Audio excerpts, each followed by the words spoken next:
close. The Consumer Financial Protection Bureau has published a rule barring financial companies from using arbitration to shut down class action suits.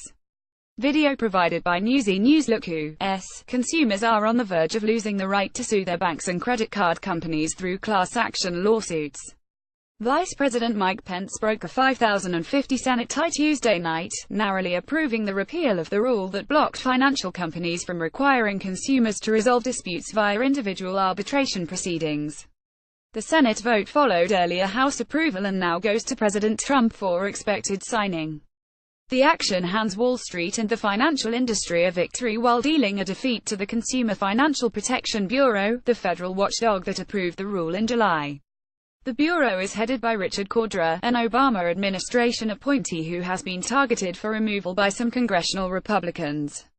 Created as a new safeguard after the national financial crisis, the watchdog agency had moved to ban most mandatory arbitration clauses found in the fine print of agreements that consumers typically agree to automatically and often unwittingly when they open a checking account or get a credit card. The congressional action not only sets the stage for overturning the consumer rule, it effectively would bar the watchdog from ever issuing a similar regulation. It preserves a two-tier justice system where banks can have their day in court but deny their customers the same right, Cordray said in a statement issued as he urged Trump to veto the measure. As a result, companies like Wells Fargo and Equifax remain free to break the law without fear of legal blowback from their customers. The final vote broke down largely along party lines. The Senate action required Pence's tie-breaking vote because two Republicans joined Democratic lawmakers to keep the rule in place. Senators Lindsey Graham of South Carolina and John Kennedy of Louisiana. Other Republicans in the financial industry hailed the action as a reversal that would block big paydays for lawyers who file class action lawsuits and enable consumers to continue resolving financial disputes individually through arbitration. They contended that the arbitration system has worked wonderfully for consumers, and said payouts for average customers in arbitration cases are generally larger than awards won through class action lawsuits.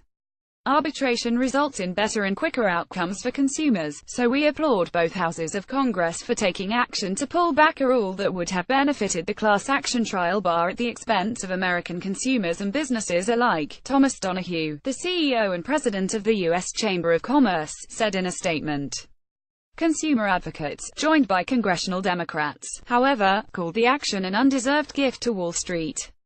They invoked the massive cyber breach at credit rating giant Equifax and the scandal over authorized accounts at banking giant Wells Fargo as examples of failings that justified class action legal challenges by consumers suing en masse.